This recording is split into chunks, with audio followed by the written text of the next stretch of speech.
finished last week by stating the proposition on the coupling between the pods and the random cluster model. And now let's prove it. So, just to remind you, the coupling is very simple. You take the random cluster configuration. For each cluster, you assign a spin. You choose a spin at random completely. And every single site in the cluster receives this spin. Okay? So it gives you now a random assignment of spins, and this is your POTS model. So what we are going to do, so let's G be our graph and P be between 0 and 1. And let's look at the joint law of omega, so of the percolation configuration, and sigma, the spin configuration. So this omega, so let's say that omega is a set of omega sigma, where omega is an element of 0, 1 to the edges, and sigma is an element of the spin space, so it's an element of your polyhedron to the V. And let's assume that we take this guy compatible. So such that omega and sigma are compatible. What does it mean to be compatible? Here it means that you can indeed obtain sigma from omega. So what are going to be the conditions that you need for that? Here, it's going to be that if omega xy is equal to 1, to 0, no, sorry, to 1, what am I saying? If omega sigma is equal to 1, then sigma x is equal to sigma y. If I am in the same cluster, then I need to have the same spin. Okay? So this gives me a big space omega. And now I can look at the joint law, P, of omega and sigma if I sample omega according to my random cluster model, and then I do the random assignment. So what is the probability of omega sigma? Well, first it's the probability of omega. So it's 1 over the partition function p to the number of open edges in omega, 1 minus p to the number of closed edges in omega, q to the number of clusters. And then I need to assign, I need to look at the probability of sigma knowing omega. But what is the probability of sigma knowing omega? Well, for every of the clusters of omega, I need to have chosen the right spin, the spin that I see indeed in sigma. So what is the probability for each of these things? It's 1 over q. I have k to the k of omega clusters, so here I'm going to get this factor for the probability of sigma knowing omega. So these two guys cancel, it's very nice, and you get 1 over z of 0g pq, p to the number of edges in omega, 1 minus p to the number of closed edges in omega. Okay, so you see, if I take this coupling, so if I take this measure and I only look at the first marginal, by definition, what do I get? I get the law of omega, so I get the random cluster model. So what would be nice would be that maybe I can construct another measure, p tilde, starting from a configuration sigma which has the law of the POTS model, and constructing an omega from this sigma. And if I do this measure sufficiently smartly, then maybe this measure is exactly going to be p. And if I manage to do that, I constructed this measure, I constructed by saying I first pick sigma according to the POTS model, then omega according to a certain rule, and I obtain the thing. So this second marginal is necessarily the marginal of the POTS model. So that's what we are going to do. So now let's go the other way. So let's take p tilde obtained by the following procedure.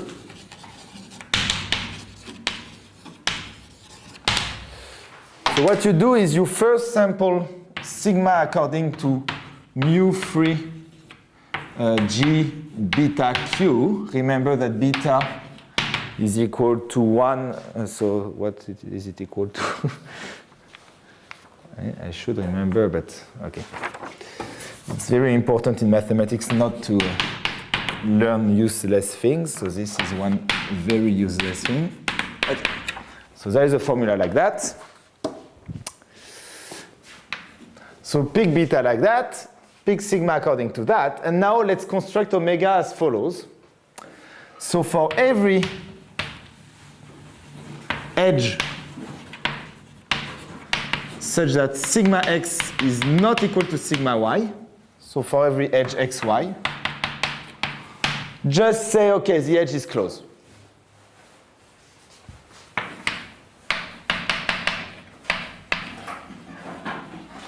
And for every edge such that sigma x is equal to sigma y, there you choose that xy is open with probability p.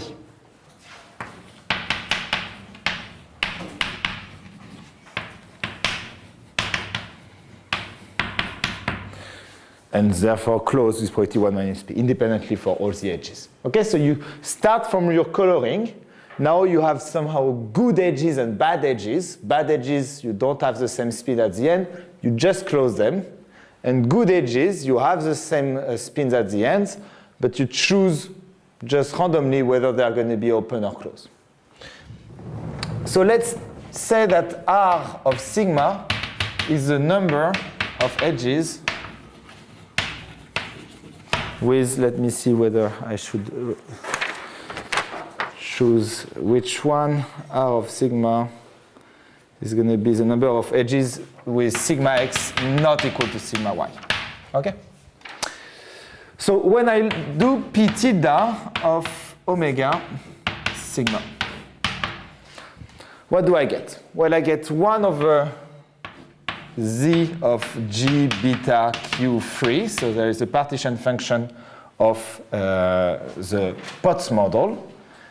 And then the Potts model, I can write its measure as exponential of minus beta, I mean q over q minus 1 beta, times r of sigma. You can check, that's what I was saying, you know, in order to have the measure for the Potts model, I just need to look at the number of neighbors with disagreeing spins. And this is exactly this r of sigma. Okay? And then what do I do?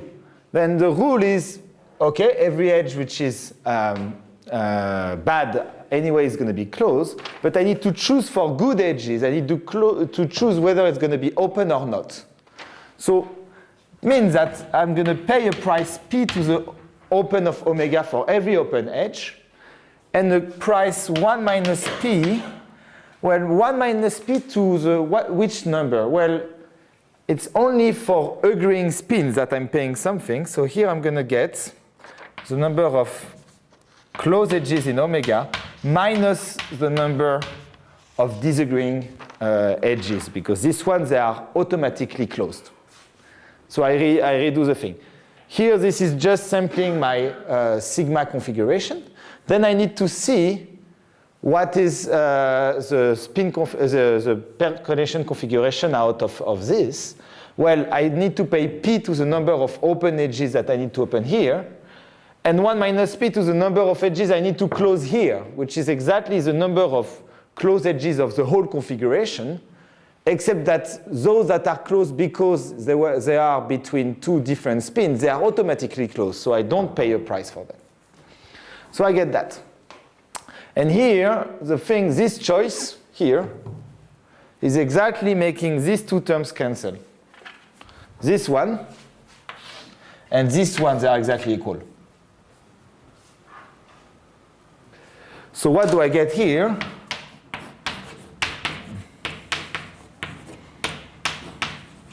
I just get p to the number of open edges, 1 minus p to the number of closed edges. Okay, so the magic is to choose these terms properly, that these two things cancel. So now look, I mean, this measure, it gives you the same weight as this one, exactly the same. one has to be slightly careful here. It was not completely clear that it was defined on the same set omega, but you can check it's defined on the same set omega. So P and P tilde are defined on omega and are therefore, because they are giving the same weight, equal. They are equal, but that means what? Here, the first marginal of this guy is the random cluster measure. And here, the second marginal of this one is the Potts measure by definition. But these two measures are the same. So that means that here, the second marginal is also the Potts model. So I just proved that this procedure, when I go from omega to sigma, I indeed obtain the Potts model at the end. So therefore, in particular, the second marginal of P is mu G beta Q free. And that's the end of the proof. Okay, so it's a very, I think, very neat proof. And it's going to be super, super useful. Yes? So in the first partition function of Bernoulli percolation and in second partition function of Potts model? Yeah. Okay.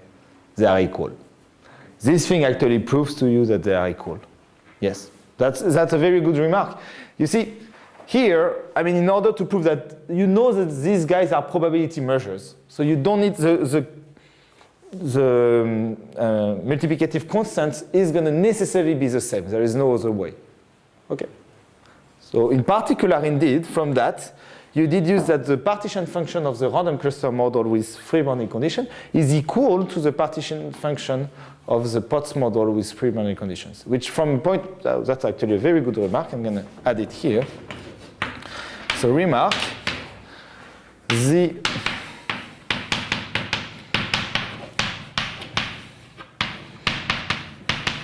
and this, for some of you, may look like, okay, these are just multiplicative constant, normalizing constant, what do I care? There is a quantity in physics that people care a lot about, which is called the free energy. What is the free energy? You take the log of the partition function, so the free energy, if you take 1 over the cardinal of your graph, log of the partition function. So let's say, for instance, let's take for the Potts model. So this is called the free energy. And one may check that, for instance, if you differentiate the free energy with respect to beta, you get interesting properties. You are going to get here, for instance, the energy density, what we call. So physicists are very much interested in these quantities, the free energy. Okay, and here what did I prove? By proving the equality of the two partition function, I actually proved they have the same free energy. And on some aspects, it's, I mean, from physicists somehow, that's how they came to this relation. They started by seeing relations between partition functions and free energies, because that's what they are mostly interested in. Here what we are saying is that we have something a little bit stronger. We actually managed to give you a coupling. So the free energy is something combinatorial between the two models. The coupling is going to actually provide us with a dictionary for, it's really associated to every single configuration in one of the model, a bunch of configuration in the other. And this is much, much, much more powerful. So we are going to mostly work with a coupling, but for some aspect, in fact, we could just restrict ourselves to the free energy. So thank you for that. I just want to make a second remark, which was one exercise that you have to do for this week, I think, is that here it's with the free energy, with the free boundary conditions. You could try to do it with other boundary conditions. And for instance, you could start with omega, sample according to phi 1 of G, P, and Q. Okay, so you start with wired boundary conditions. So then, what you should do is the following. You color, here you color each cluster uniformly, except the cluster, and I'm going to put a S like that because, what I mean by the cluster is, I count anyway all the clusters touching the boundary as the same cluster. So if you don't want to do that in your head, just think all the clusters that touch the boundary, all of them, except the clusters touching the boundary,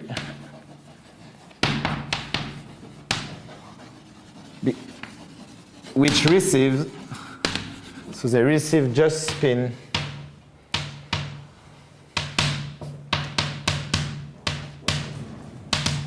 spin 1. So all the guys on the boundary, you force them to have spin 1.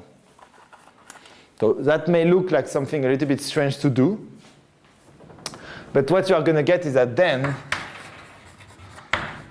sigma is in fact the Potts model measure. Once again, the beta is related to P as before, but with a boundary condition 1. Okay. So this you can check, try to do it, try to do exactly the same proof. You are going to see it works perfectly. In fact, you could even make it much more complicated and take, if you want here some Potts model with some boundary condition, arbitrary boundary condition, I fix these guys to be spin 1, this guy to be spin 2, this guy. I encourage the people who want to try this. It's a slightly more difficult question, but it's not so difficult yet. Is to actually see what is the random cluster measure you need to start with. But anyway, you can extend like that. So now just a corollary of this is going to be the following. It's going to be that indeed these random cluster models, they provide us with a geometric representation of our model, of our Potts model. So in particular, what did we want for that? We wanted that for any xy in G, we have the following. So if I look at mu 3 G beta Q of, say, sigma x, sigma y, so if I look at the correlation for x and y, I exactly get that it's phi 0 GPQ of x connected to y. And just to give you another one which may be useful, if you look at wired boundary, at one boundary condition on the boundary, and you look at the spin inside and you look whether it's connected or not, whether it's related, it's correlated to 1 or not. This is going to be phi 1 G beta Q, GPQ of x connected to the boundary of my graph. This is just one example. You have many more examples of relations like that between the spin properties and the percolation properties. So this is really a nice dictionary between the two things. And the proof is going to be very, very easy once we have the coupling.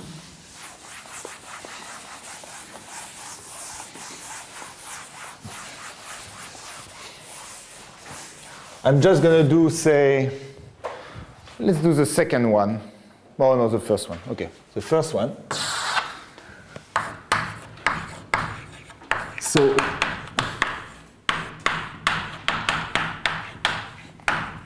when I look at that, well, I can decompose in terms of P. So I'm going to say, okay, it's I look at the coupling like that. Yeah, let's put a big E to say that, to highlight the fact that it's an expectation. So this is a grand coupling between the two. But once I put the grand coupling, I can actually say, okay, what is happening for omega? And I can decompose and say, okay, maybe x is connected to y in omega, or maybe not.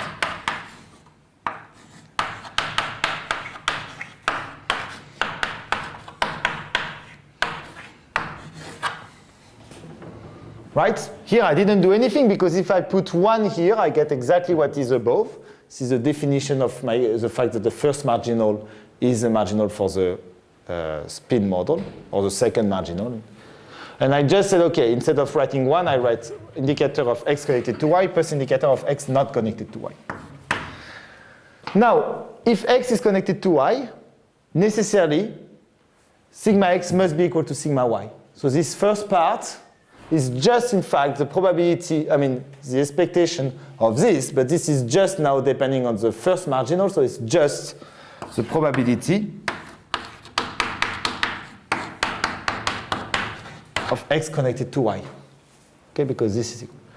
On the other hand, here, if x is not connected to y, then sigma x and sigma y, they are chosen independently. And because of the symmetries of my spin space, if they are chosen independently, they just get an average 0. So here I get plus 0. Okay?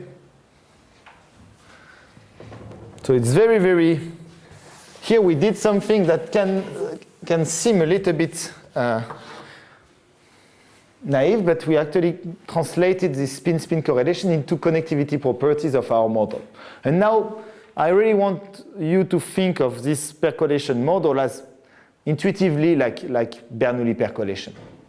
So in particular, what you expect is that if P increases, then the connectivity properties of my graph are going to increase, so X is going to be connected to Y with larger and larger probability.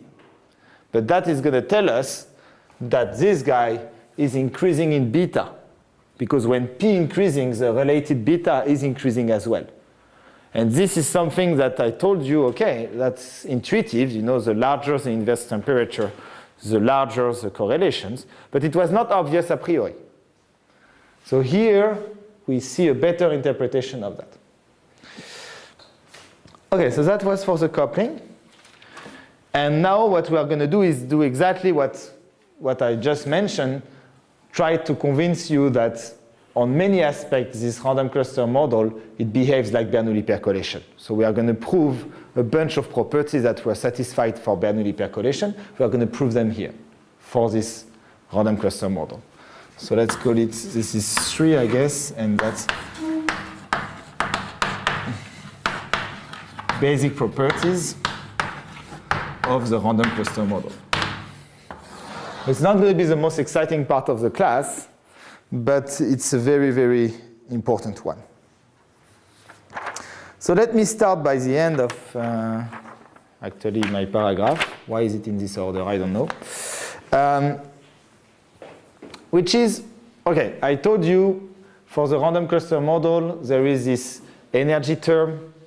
So it's not independent percolation. So in particular, if I condition outside of a graph, on the configuration outside of the graph, it's not going to be inside, it's not going to be independent of this conditioning. So how does it depend? So that's the first property, which is called the domain Markov property.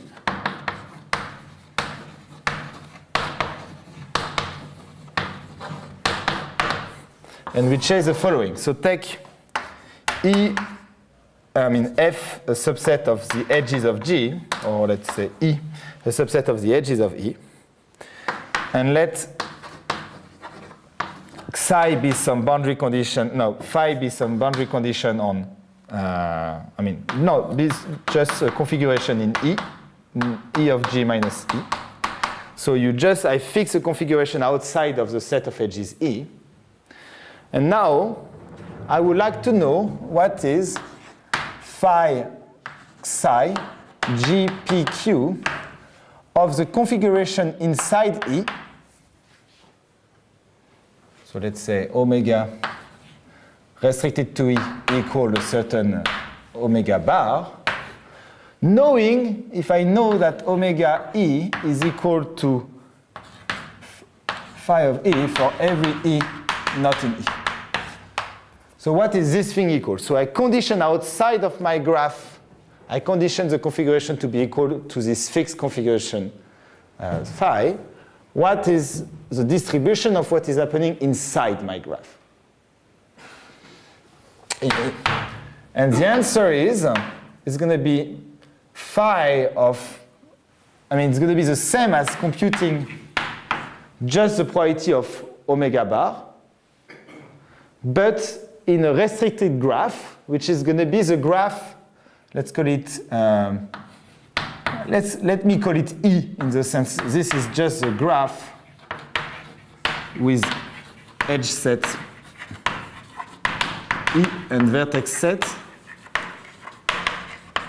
given by the endpoints of E.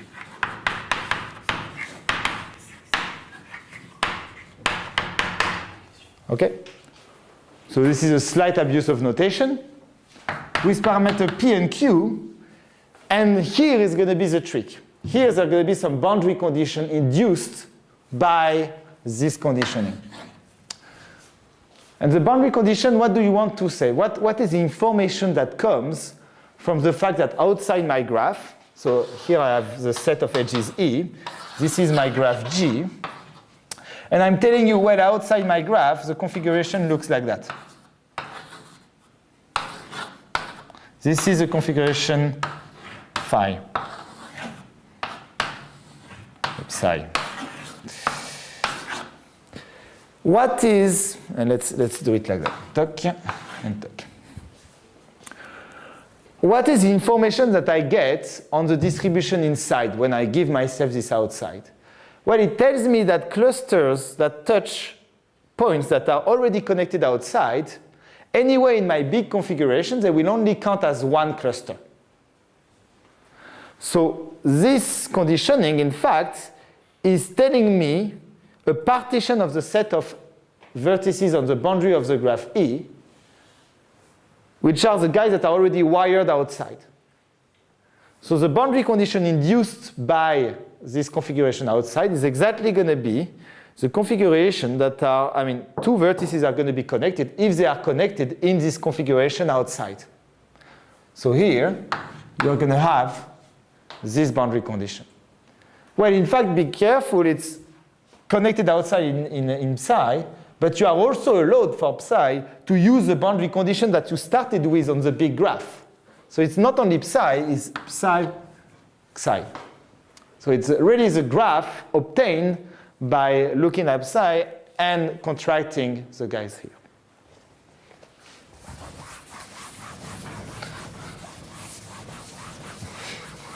So that was the first property I wanted to describe.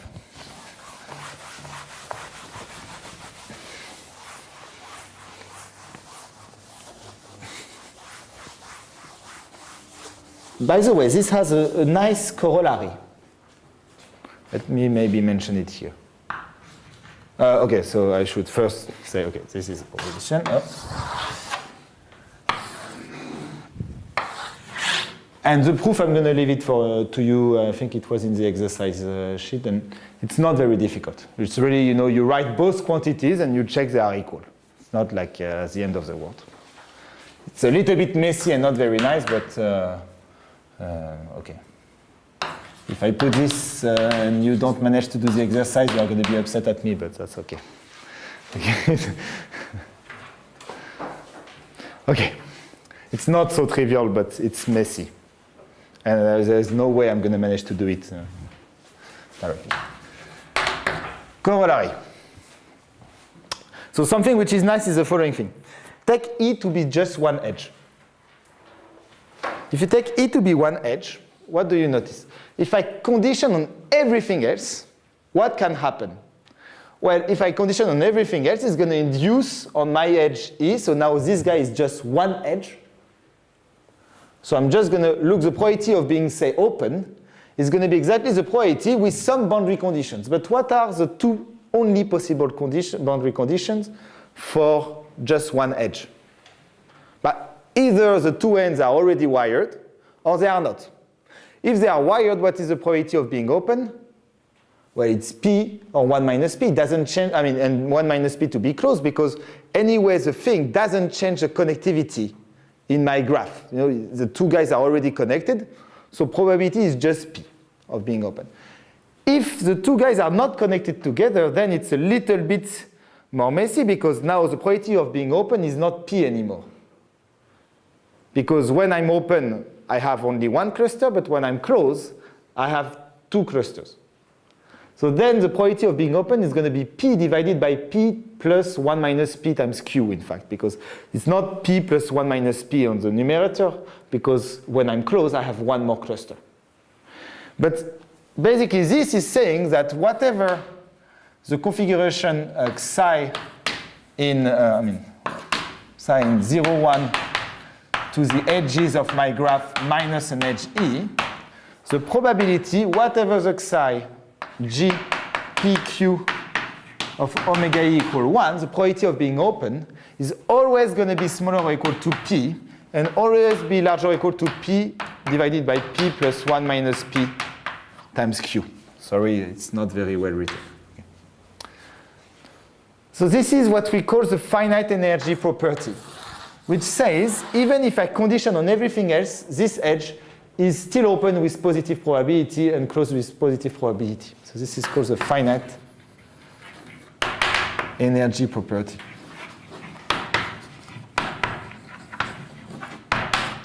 This is something which is going to be completely wrong in general models. There are many models which doesn't have finite energy property. And let me give you one model. Take Q equals 0 here. So if you take Q equals 0, what does it mean? It doesn't, as defined, it doesn't mean much. It just means that you want to have the minimal number of connected components possible. So you want, in fact, a graph which is connected. Okay? If you take a graph which is connected, and imagine I condition on phi, why did I do, oh, sorry.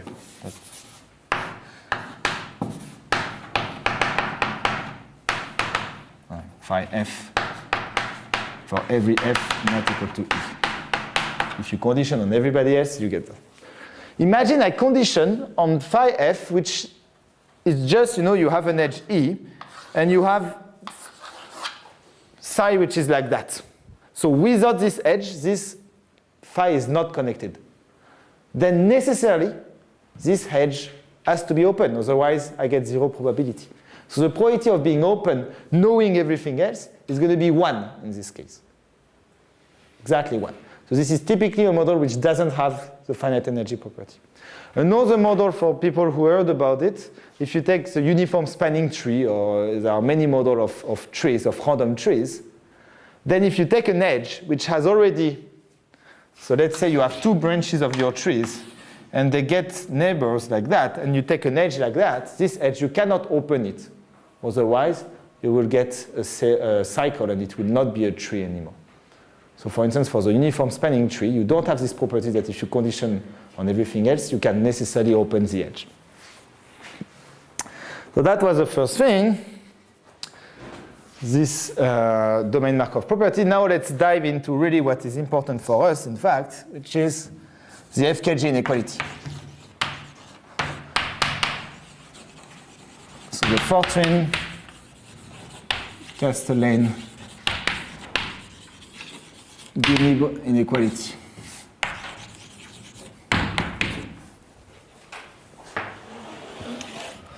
And here I'm going to do something very important, and I want you to remember it, is that I'm going to fix Q larger or equal to 1. Yes? Something I didn't get. So every model who doesn't have edge insertion property, does it mean that it doesn't have finite energy property? In this sense, yes. So your edge insertion property is the fact that you can always open with positive probability. Finite energy is that you can open and close with positive probability. So if you don't have the first one, you don't have the second one, but it's not necessarily true the other way. Okay, so for Q larger or equal to 1, the FKG inequality is going to say that for any A and B increasing events, and for any P, any boundary condition Xi, well, I have exactly the inequality that I had for percolation. So the probability of the intersection is larger than the product of the probabilities.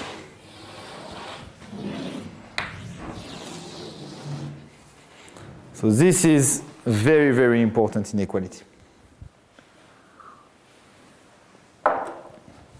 And before I prove it, because you're going to see it's a little bit more complicated than for Bernoulli percolation, where you could just do an induction. Here, I'm going to tell you a little bit what you can do with that. So corollary, first corollary, is going to be what we call monotonicity.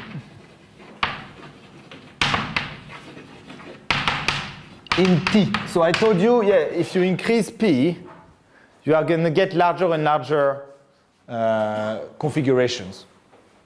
But that was not clear at all. For for Q equal 1, we had a coupling. We used these independent random variables, ID 0, 1 random variables to construct a coupling. But we had to do something. And this naive construction doesn't work so well here. It doesn't work at all, in fact. It's not that it doesn't work so well. So for Q strictly larger than 1, you don't know how to do. But here, this FKG inequality is going to, in fact, allow us to prove that. So for any A increasing, so once again, for every Q larger or equal to 1, for any A increasing, for any P smaller than P prime, and for any Xi, you have exactly the property you want. The probability of A is smaller at parameter P is smaller than the same probability at parameter P prime.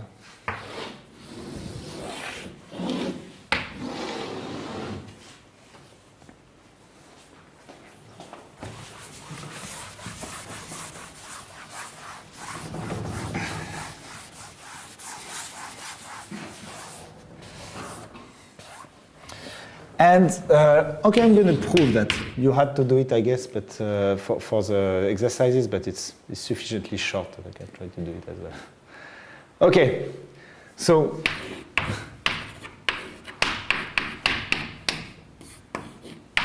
look at this quantity. This is simply 1 over a certain constant of the sum, the sum over omega in A, or let's say omega, of indicator of A times P prime to the O of omega, 1 minus P prime, or let's say I'm going to write it like that, it's P prime divided by 1 minus P prime of O of omega, Q to the number of clusters. So what did I do here? And here, I just said the number of closed edges is the number of edges minus of the whole graph minus the number of open edges. So maybe if I write it like that. Okay, like that it's clear. But here, this I can write it. So let's say I say the same thing here. Sum over omega, indicator of A. And here what I can write, I can say, okay, it's also P prime 1 minus P over 1 minus P prime P to the O of omega, P to the number of open edges in omega, divided by 1 minus P to this number, Q to the number of clusters. I just multiply and divide it by the same thing. But this means that it's just, this whole thing is just a constant times phi psi g pq of A. Okay? This is up to a pq of A, of an indicator of A, times, this P prime 1 minus P over P 1 minus P prime of O of omega. Okay? It's just this random variable times this one. So there is a constant that I don't control, but don't worry, it's not so, no reason to panic yet.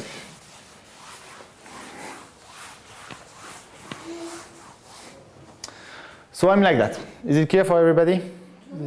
Quite possible, because you have that 1 minus P prime. Exactly. So exactly, there is this thing is a constant, right? Yeah, because this is just the number of edges. It doesn't depend on the configuration.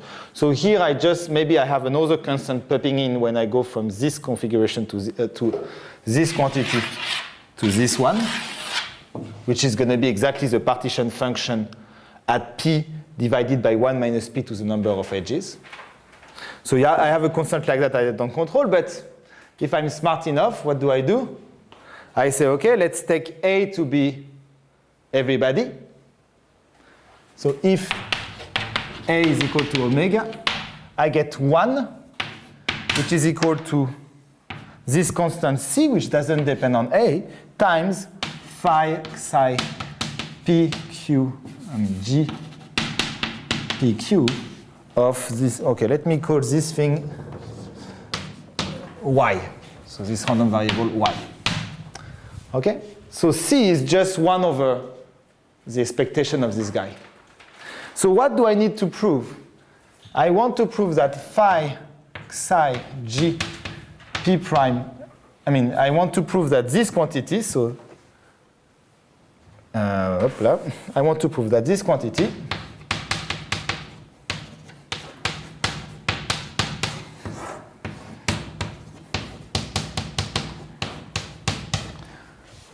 this quantity, which is equal to that, I want to prove that it's larger or equal to this quantity. That's what I want to prove. Is this thing larger or equal to that? But why is it true? Well, it's true simply by the FKG inequality. This is the FKG inequality. Why? Because because P prime 1 minus P divided by P 1 minus P prime is larger or equal to 1, because P prime is larger or equal to 1. So here it's lambda to the number of open edges, so it's an increasing function.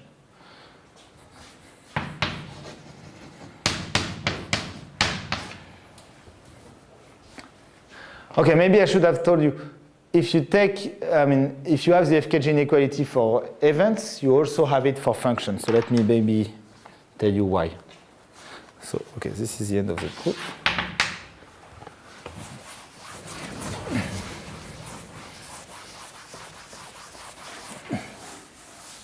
Okay, let me give you the second corollary and then explain why you have it for only. So the second is a monotonicity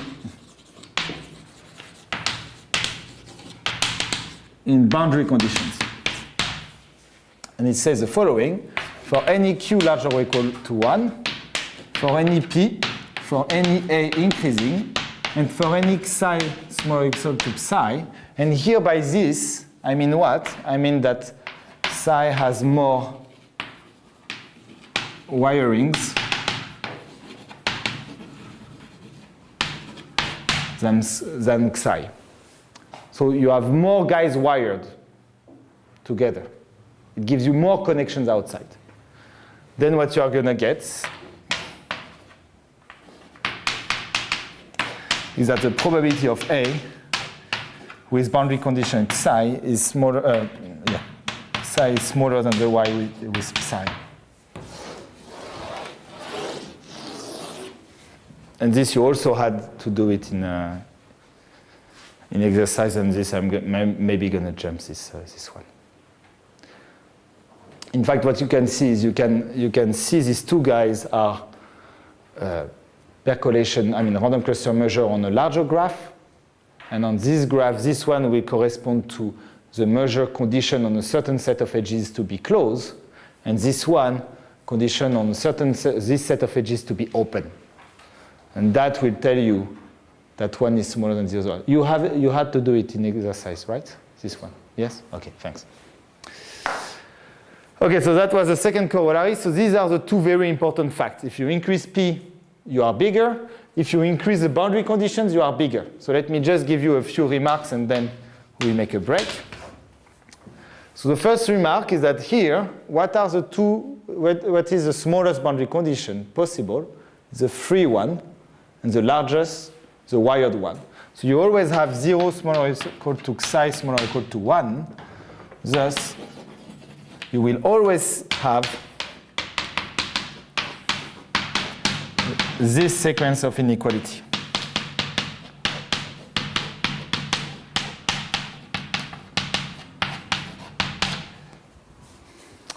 And this is going to be very, very useful because that means that in order to decorrelate events, what we would like to do, usually we are going to use first the domain Markov property to say conditioning on something outside my graph, outside this area, is inducing some random boundary condition on my graph. But whatever these boundary conditions anyway, even if they are random, each single realization is larger or equal to the free one and smaller or equal to the wired one. So if I control the thing for free and wired, I control for everybody. So that's exactly how we are going to go around the difficulty of not having independence. So that was the first thing. And the second one is maybe to explain to you. Does somebody has an idea how you could go from the fact that you have events to the fact that if you take x and y increasing, now functions, you have that the product of the expectation of the product is larger than the product of the expectations. Yeah? Just approximate them by simple random variables? Yeah, you could do that. You could do that. You have even simpler than that somehow. You can just write that x is the integral, but this would work, of minus infinity to plus infinity of just the indicator of x, 0 to infinity, of indicator of x larger than t, for instance, dt. And y you do the same. Actually, maybe, yeah. Here I'm doing for positive ones, but then it's very easy to get for any one. You do that, and you just write the expectation, and you intervert the integral on the expectation. When you intervert, then here you are going to get just the probability of x larger than t, probability than y larger than t, so now you are really with events. Okay? So then you really get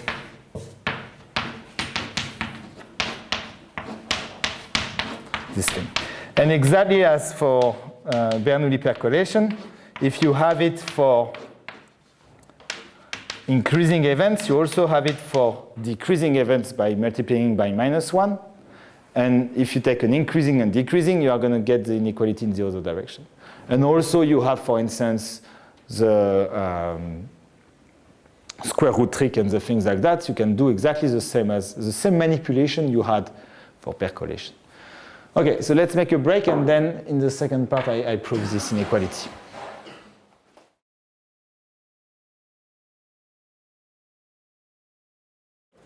In order to prove this inequality, we are going to, in fact, use something, a much more general criterion, which is called Holly criterion.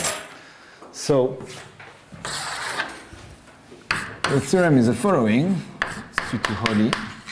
And it can be applied to many more models than just the random cluster model. That's why it's a very nice criterion. So, take mu and nu, two percolation measures on G, okay? And we are going to say that,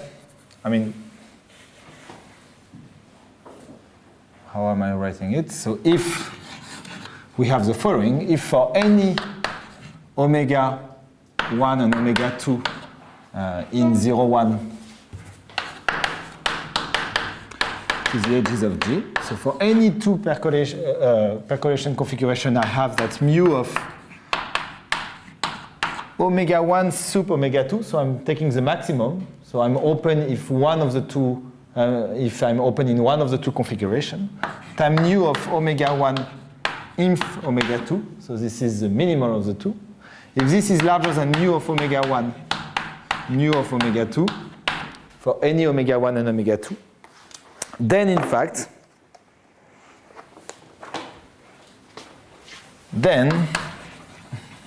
for any increasing event, I have that mu of A is larger or equal to nu of A.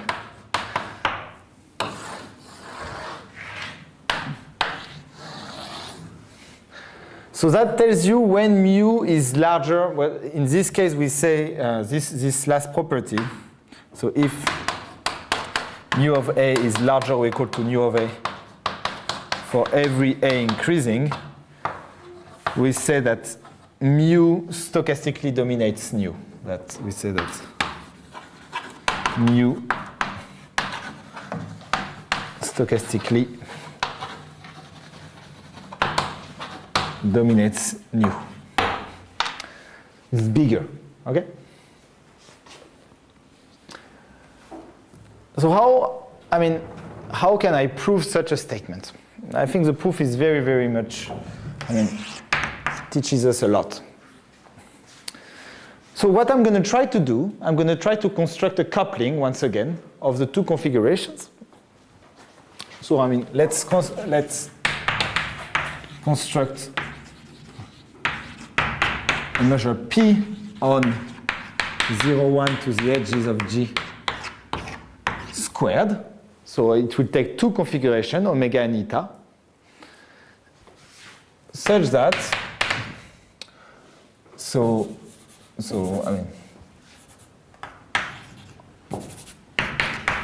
I'm going to take omega and eta in this, such that three things. The first thing is going to be omega is sample according to mu.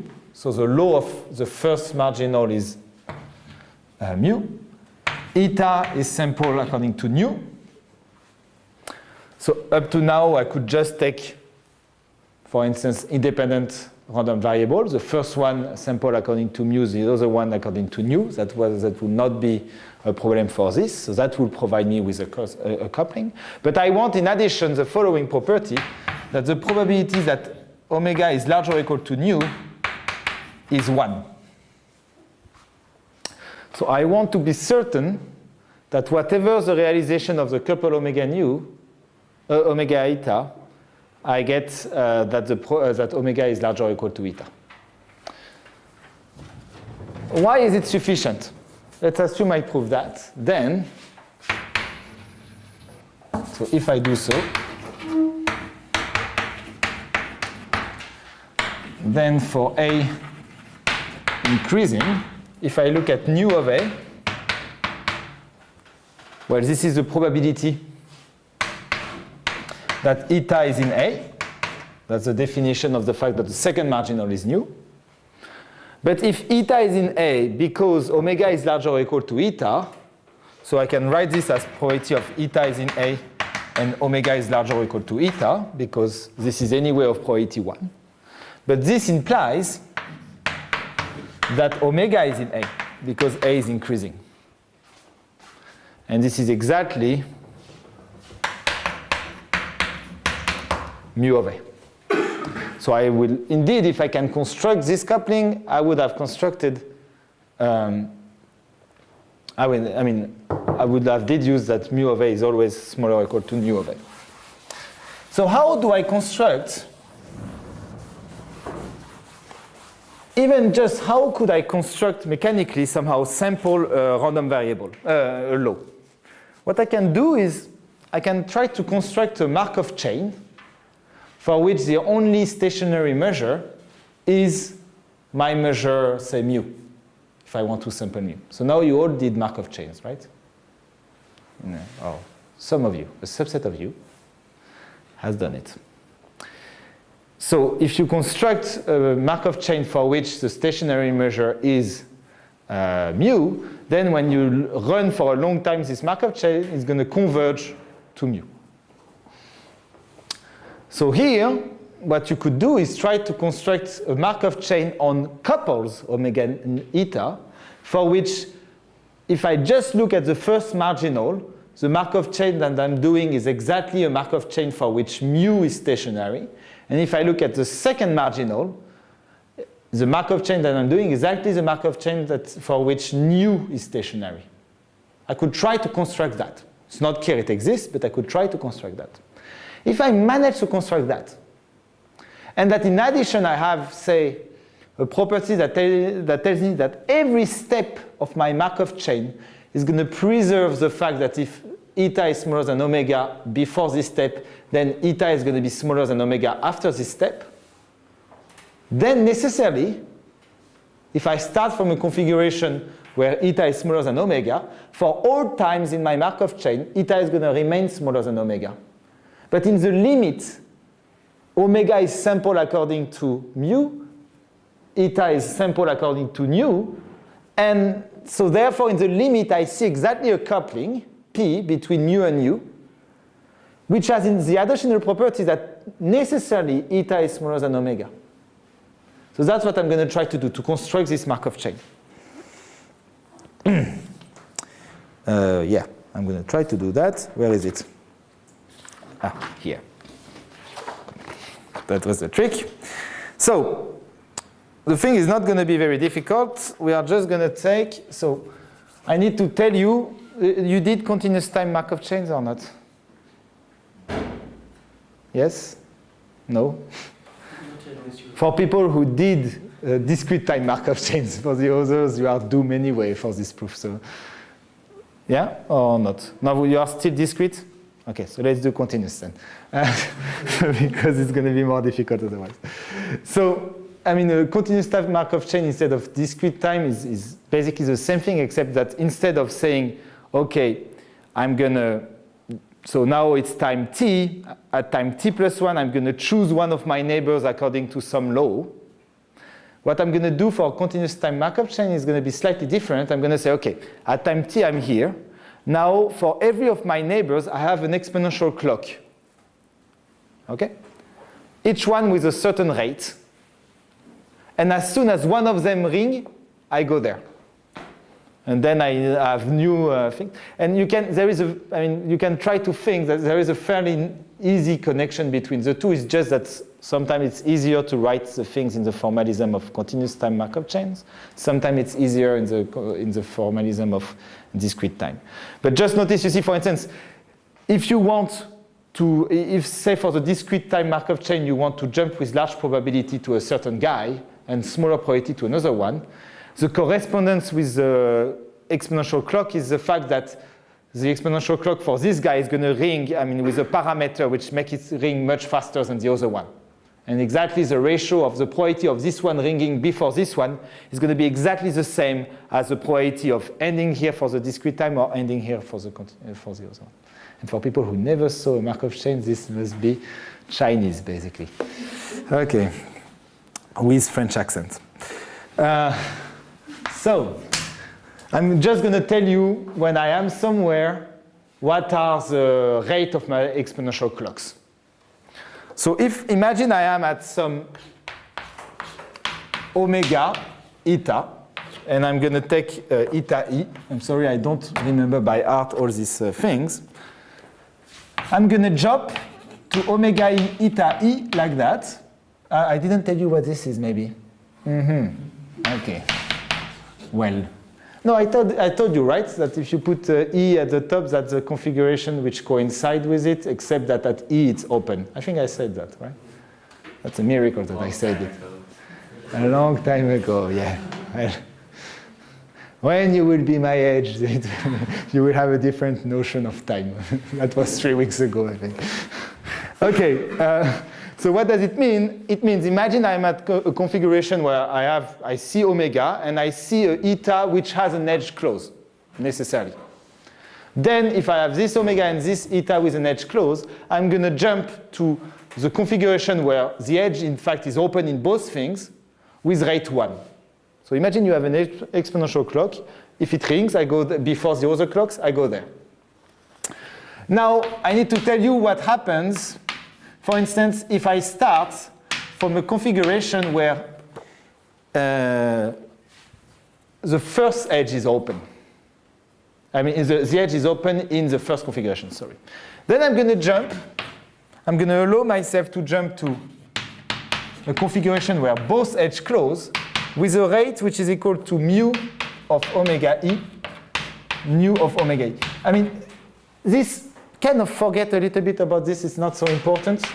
But let's say I write a certain number of possible jumps. And I all do them with a certain rate. Okay. So here it's going to be mu, no, what? This was mu, sorry. Here it's mu of eta e over mu of eta e minus mu of omega e over mu of omega e. I really don't care about these things that you remember these things, but let's now try to see what it gives us. first, in order to be allowed to even write these things, so these are the rates of the exponential clocks. In order to have the right to write these things, I need all these terms to be positive, right? So I need this thing to be positive. So imagine I'm trying to construct my thing on a space where omega is larger than eta. So when I write mu of omega e, mu of eta e larger or equal to, I want this to be larger or equal to mu of omega e, mu of eta e. Notice that it is exactly this thing with omega 1 equal to omega e and omega 2 equal to eta e. Why? Because if I take the supremum of these two guys, eta is anyway smaller than omega. So what is the only thing that's going to change is that the fact that the edge is open here is going to make it open in omega. And same thing, the minimal of the two, well, eta is anyway smaller than omega, so I'm going to get eta, except that the fact that here the edge is closed and here it was open, this edge makes it close in the infimum. So this is just by the condition of the theorem. So this tells you that I'm allowed to put these jumps. Now, if I look at a Markov chain doing these jumps, does it preserve the fact that omega is larger or equal to eta at every jump?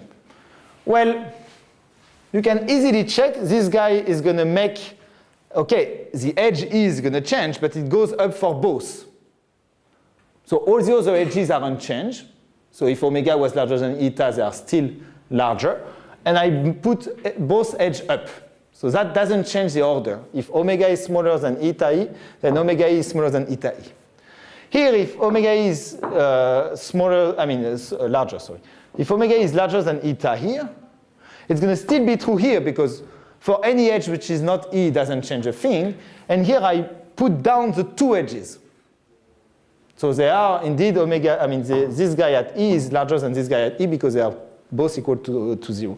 And here you can also check it's the same because here it's even simpler. You just reduce eta. So the Markov chain with these generators, these jumps, preserve order.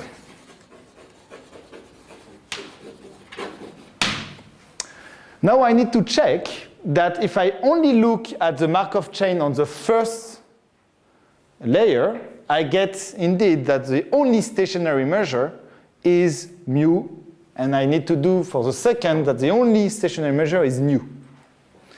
So let's do it for the, let's not do it. Let's do it as an exercise. Okay, you can check in fact that, the way you can try to check that a certain measure is stationary for your Markov chain is to check that, for instance, here you should check that if you go from omega e, the ratio between omega e and omega e at the bottom and omega e at the top is exactly given by the ratio of the probabilities of this thing. You need to prove that mu is invariant by this thing. And here, if you do it carefully, you are going to exactly get that. So maybe I leave it as an exercise. That's the typical thing where you are like, okay, if I start explaining it, it's going to be messy. So let's leave people do it by themselves. Yes? So we have a unicity of the stationary measure? Okay, so uniqueness is indeed easy to get because it's easy to see. So, just what you should do here. Okay, let me tell you what you should do and let's not do it. Is first ignore completely the second coordinate. So rewrite what are the jump law for the first coordinate. And here what you are going to see is that for the first coordinate, you are allowed anyway at any time, you are allowed to jump. Here I wrote it for E, but it's, there is this for every E, for every edge. So as soon as you are at one configuration, you can go to basically any configuration because, for instance, for the first one, you are allowed sometimes to go down. And if you are down, you are allowed sometimes to go up. So for every edge, you are allowed to open or close the configuration. So this tells you that you can go from any configuration to any other configuration via this Markov chain. So it's an aperiodic chain. Okay? So that was a very good question. So there is a uniqueness stationary measure. The only thing you need to unique stationary measure. The only thing you need to check is that the jump law, I mean, is indeed in such a way that this guy is stationary. So it's a little bit messy. You need to look just at the first coordinate, rewrite what are the jumps for the first coordinate, and you are going to see that it works perfectly. And here you see, I mean, this guy is one which is making the first guy work, and for the other one, you need these things to cancel to make this thing appear. So that was really, there is not, somehow this is the only Markov chain you can really do. Okay? So, okay, I mean, a little bit of work.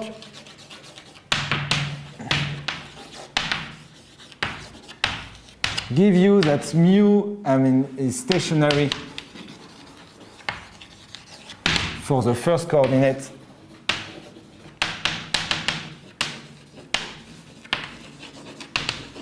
of the Markov chain, and mu is stationary for the second.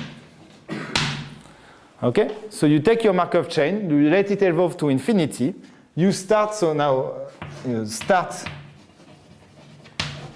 from, say, eta equals 0, which is indeed smaller than omega equal 1. So start at time 0 by this configuration. Run the Markov chain.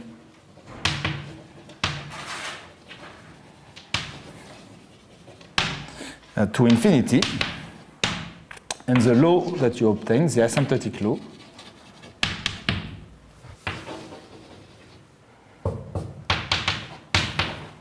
is P. This is, I mean, this idea that you, in order to couple different laws, you take a Markov chain and you let it evolve to infinity and it gives you, this is something very useful. I mean, this is not an isolated case. And it's always a little bit messy in the choice, I mean, the choice of the Markov, I mean, of the Markov jumps is always a little bit, you are like, why is it? Then you just check the different things that you want, and it gives you exactly what you want. But it was very important to have this property because you wanted this thing to be positive. Otherwise, you were doomed. Okay. Well, that's good, but that's not what we want, right? I mean, this is not sufficient. We don't want to couple two measures. We want to prove FKG inequality. So how do we do that? Well, we need to deduce the FKG inequality from this.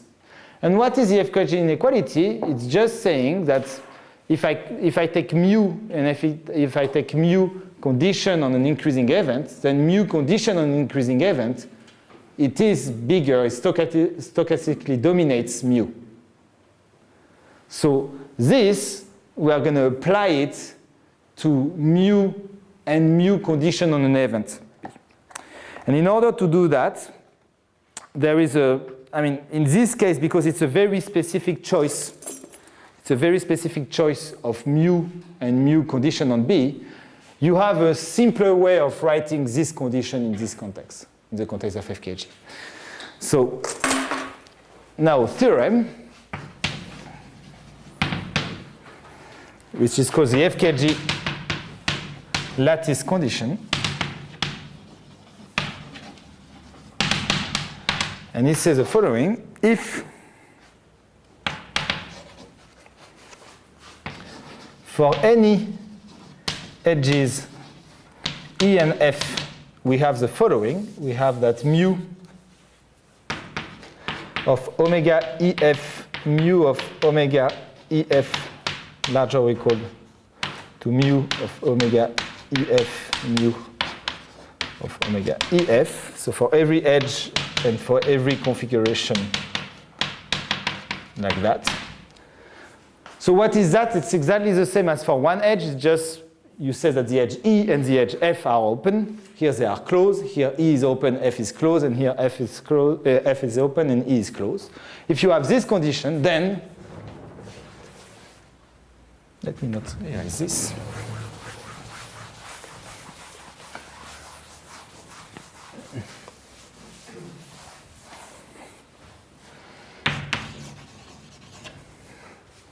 then mu satisfies the FKG inequality.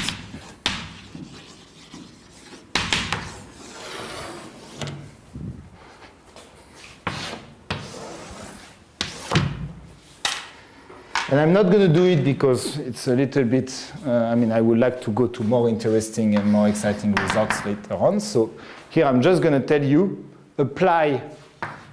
show, this condition implies the Holly criterion. Holly's criterion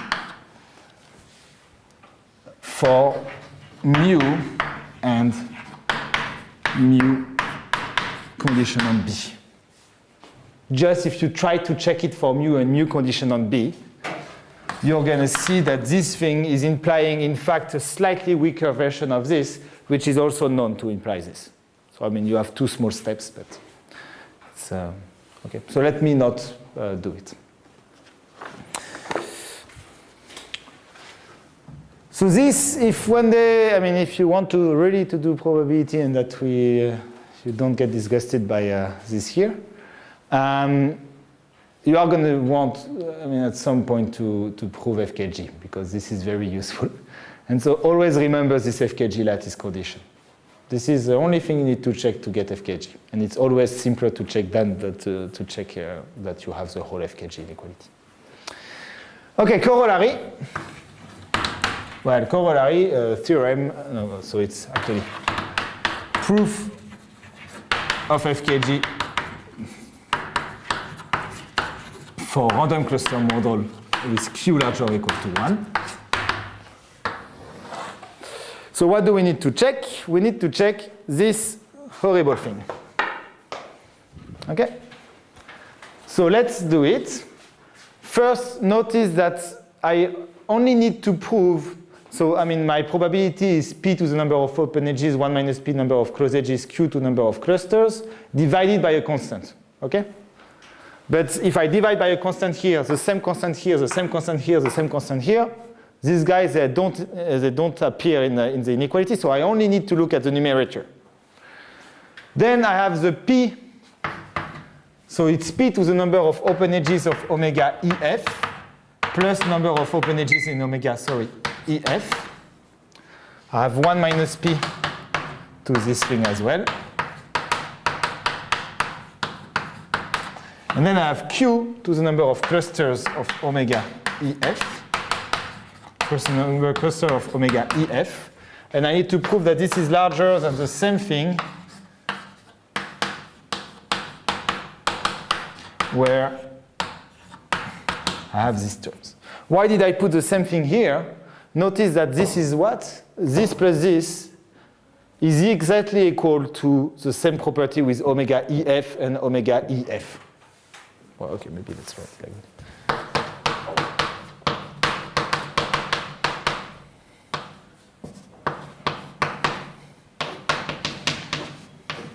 This thing is equal to this, always. And this thing is equal to this, always.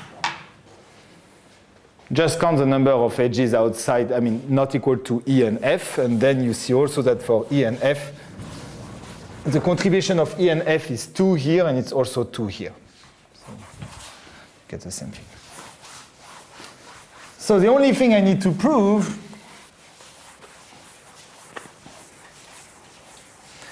is that the last term here is larger than this one. But since Q is larger or equal to 1, we only need to prove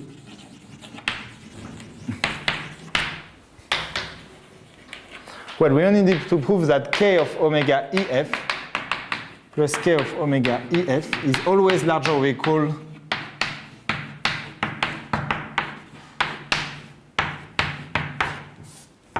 to this. And this you can just check. I leave it to you. It's very simple to check that it's always true. But here the important thing is that I use that Q is larger or equal to 1 to say that I want this inequality and not the opposite. Right? I use that Q to the number of something is increasing when q is larger or equal to 1, and it's decreasing when q is smaller than 1. So the same argument at least doesn't work. So I hope that I illustrated why q larger or equal to 1 is so important here. I mean, at least why it's obvious that the same argument doesn't work for q smaller or equal to 1. And the last remark I want to make on that is that, in fact, if q is strictly smaller than 1, you do not expect to have FKG. I mean, it's not even that. There is no FKG. FKG fails. And you can try to do it, to prove it very easily by taking just the example of even 2 edges with, I mean, take the simplest graph possible, take the simplest random variable, increasing random variable, which is just this edge is open. Take 2 edges, and if you have a loop, you are going to very easily check that the 2 are open together with smaller probability than just the product of the probabilities. So it fails for q smaller than 1. People expect something stronger. They expect that it's negatively correlated. But the notion of, I mean, the theory of negatively correlated models is extremely hard. It's very limited, in fact. And so the q smaller than 1 is a mystery from the point of view of the random cluster model. We don't even know there is a phase transition or things like that. Okay, that was the end of this part. Now we are going to be able to speak about phase transition. Sorry. Okay.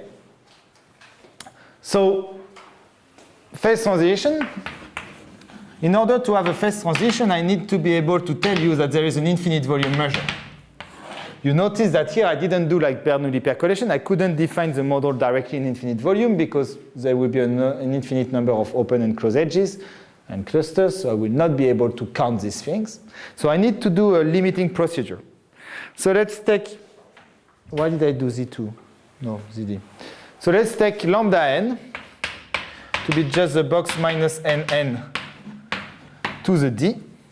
And what we are going to do, we are going to take random cluster measure on lambda n and let lambda n, n tend to infinity and see what we get. So the first proposition is the following.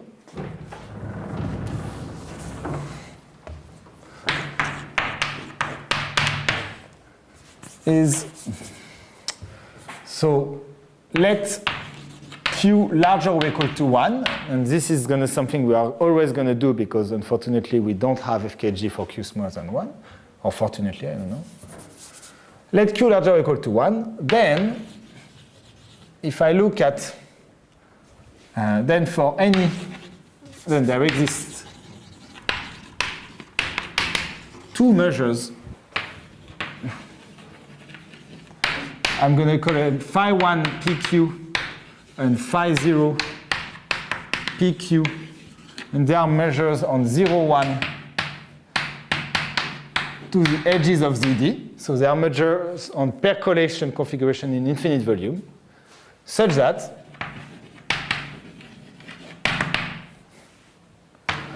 phi 1 PQ of an event A is a limit when n tends to infinity of phi 1 lambda n PQ of A.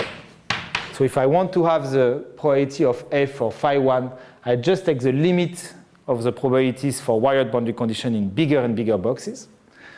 And phi 0 of PQ of A is the same thing with phi 0 lambda n PQ of A. And this is not going to be true for any event, but it's going to be true for any event depending on finitely many edges. For any A depending on finitely many edges.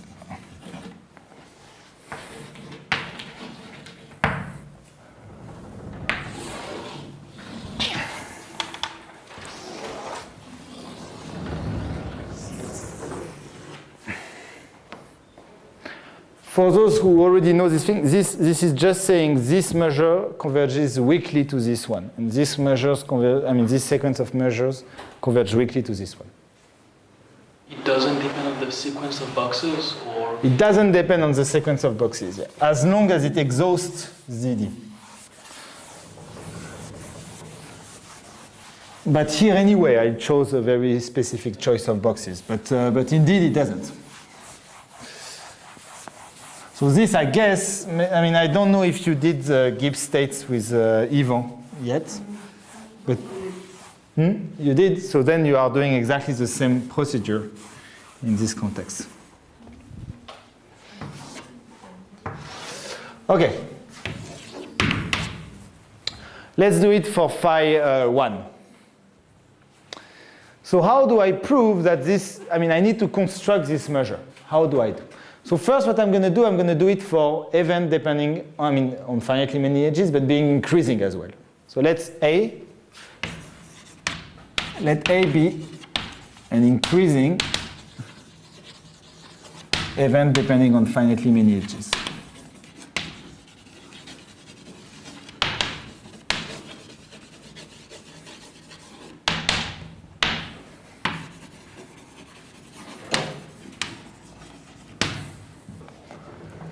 Okay, let's look at phi 1 lambda n plus 1 of the event. Let's drop the P and Q, okay, for the proof of A. I'm just going to say, okay, take so finitely many edges, so say so on the edges in the box lambda capital N. Okay, so let's take now n larger or equal to capital N, and let's look at the probability of the event A. How does it compare to the probability of the event A for the box lambda n? domain Markov property? So the domain Markov property indeed is going to allow us to compare these two probabilities, and what is going to be the result? Is this thing larger or smaller than the probability in lambda n? Smaller? It's going to be smaller, right? So how do you do that? Just say, okay, here, this is the expectation of the event A. But what I'm going to do, I'm going to condition on the configuration omega outside, so in the edges of lambda n plus 1 minus the edges of lambda n. So I condition on everybody outside the box of size n.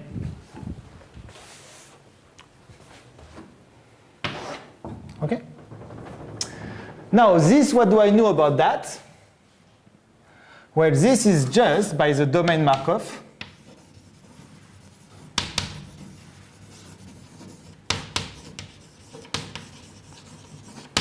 This is just phi 1 lambda n, I mean, it's phi lambda n now, because A depends only on lambda n. But it's not boundary condition 1, it's the boundary condition that you get by taking this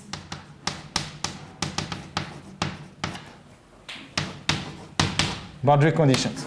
And so this, we still have phi 1 lambda n plus 1. You agree? These are exactly the boundary conditions induced by this configuration. Notice that I'm averaging on these boundary conditions. But here what I'm going to say is that whatever the boundary conditions here, it is always smaller or equal to the wired boundary conditions. So this is always smaller taught by comparison between boundary conditions, that phi 1 lambda n plus 1. And here I'm going to just replace this by phi lambda n 1 of A. But now averaging something which is constant is a stupid thing to do, because it's just the constant thing.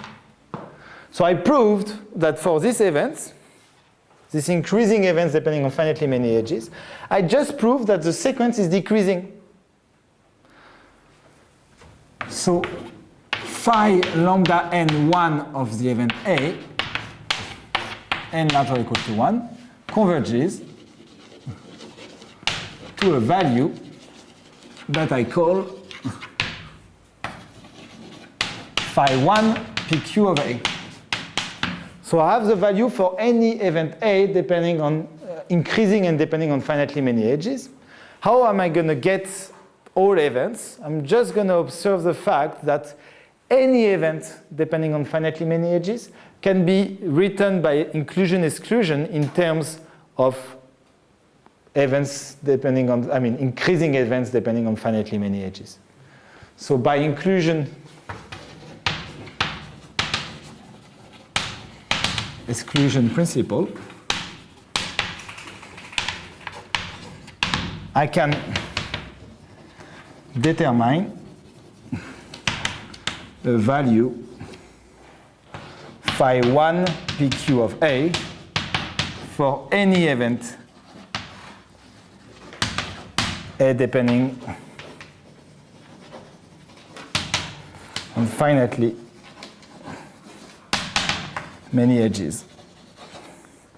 So I can do that. Now I just need to check that this is indeed, if I define this guy as being the right inclusion-exclusion formula, I need to check that if I take the probability of the event A in finite volume, it converges to the probability of the event, to this quantity, right? Because I have no guarantee at this point.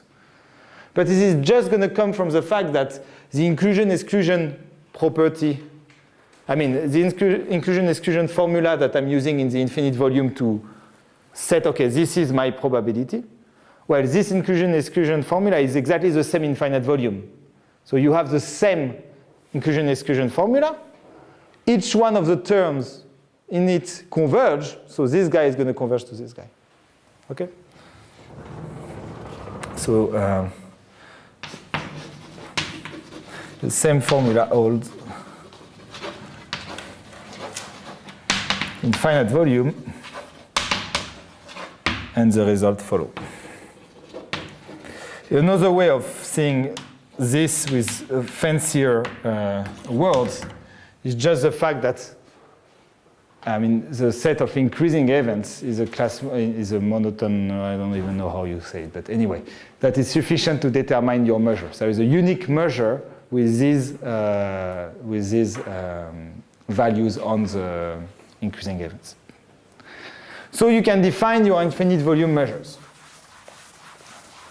Notice, and this I'm going to leave it to you as an exercise, that all the properties that I mentioned for the finite volume guys, they hold in infinite volume. Just prove them first in finite volume, and take the limit, okay? So FKG,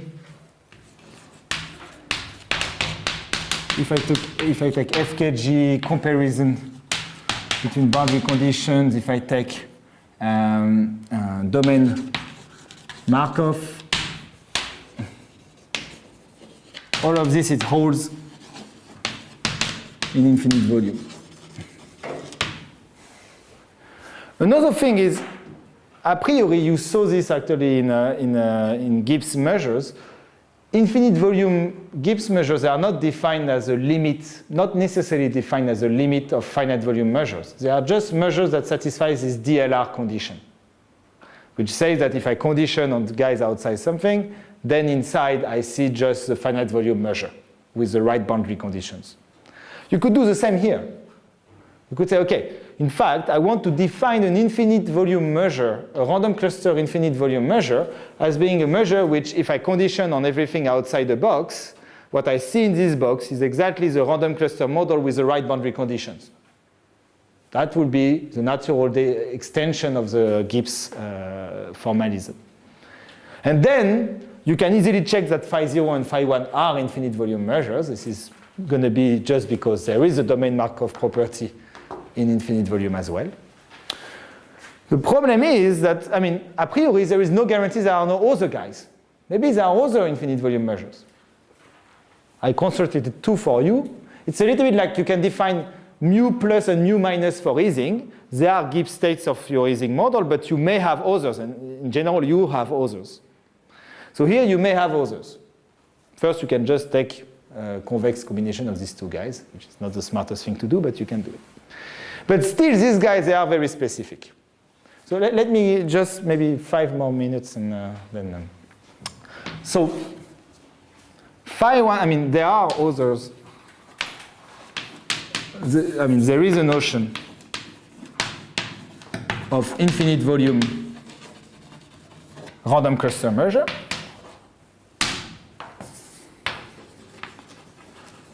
Which is what I said. I'm not going to write what it means exactly, but there is a notion like that.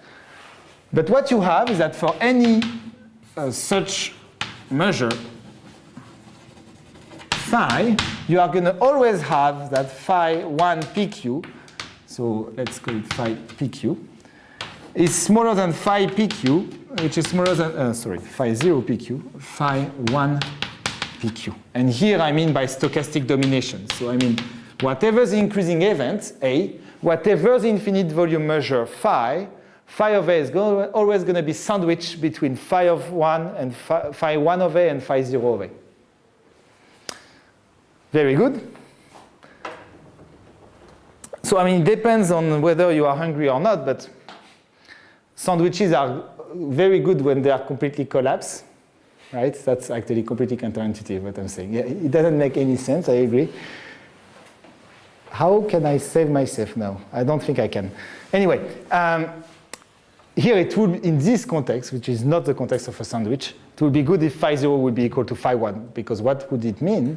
It means that there is a unique infinite volume measure. But that's cool, right? Because the more, the less objects we have, the easier it is to study them. And a priori, there is no reason it's true.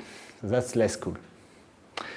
And it's not true all the time. We are going to prove, in fact, that it's not true all the time. But there is a very beautiful theorem, which I am not going to prove, but which says the following. For any q larger or equal to 1, the set d of q of values of p such that phi 1 of pq is not equal to phi 0 of pq is at most countable.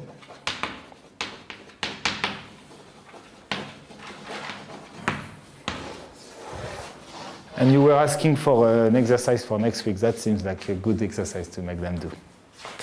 It's at most countable, and it's a very beautiful argument based on the free energy.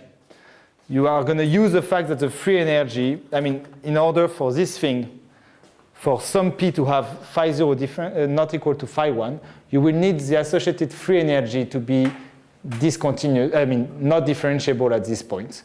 But the free energy is a convex function, so it has only a countable number of discontinuity in the derivative. So I think it's a beautiful argument. But now this allows me to conclude this class by a theorem.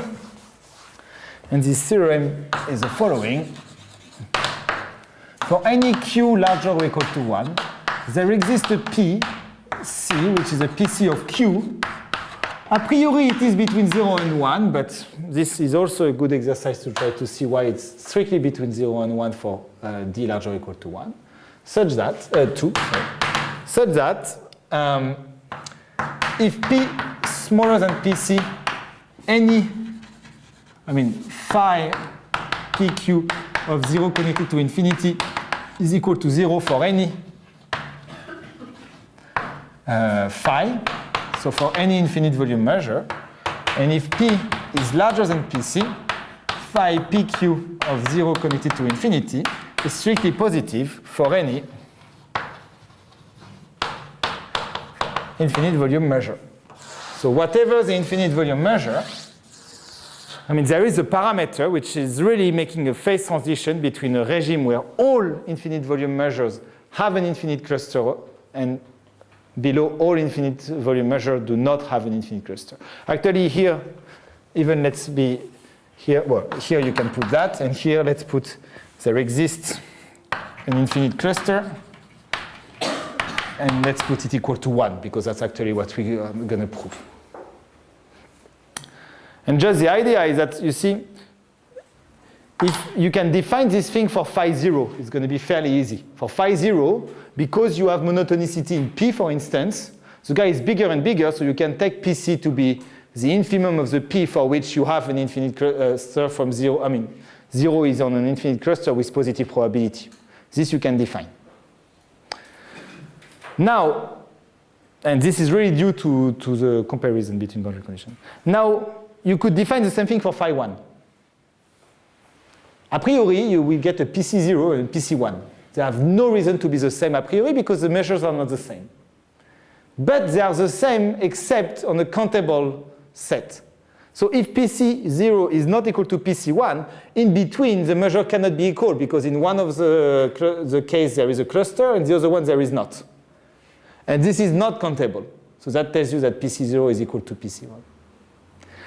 And in fact, we are going to see that in addition to be nice, these two measures, because they sandwich the guys, then the guys necessarily they have an infinite cluster if P is larger than PC, and they necessarily don't have an infinite cluster when P is smaller than PC because it's in each case there is one of the two which is. The last thing I want to say is that here, if I want to prove equal to 1, I need to prove that in fact, it's not only that there is with positive probability an infinite cluster, it's really happening with probability 1. But phi 0 and phi 1, in fact, you can prove that they are ergodic. So if phi 0 has an infinite cluster, it has it with probability 1. But then everybody has it with probability 1 because everybody is larger or equal to it. And that's going to be basically the proof. So we have a notion of infinite cluster, phase transition, and notice that, I'm going to mention it next week as well, but notice that this implies the existence of a phase transition for the Potts model, which was not clear at all a priori. So we are going the right direction. Slowly, but we are.